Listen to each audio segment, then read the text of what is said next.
যা লাগে দিয়ে ব্রাহ্মণ বরণ করে নিল।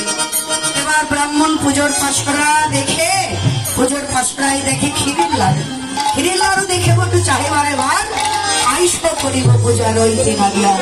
বললেন সখীরা, তোমরা যারা যারা পুজো করবে তাড়াতাড়ি সার বিলম্ব করো না, এখানে পুজো করে আমি আরো এক জায়গায় যাবো।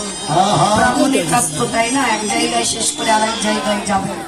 তো যাই হোক, আপনারা যারা যারা সূর্য পূজা করবে অনেক দূরে দূরে আছে,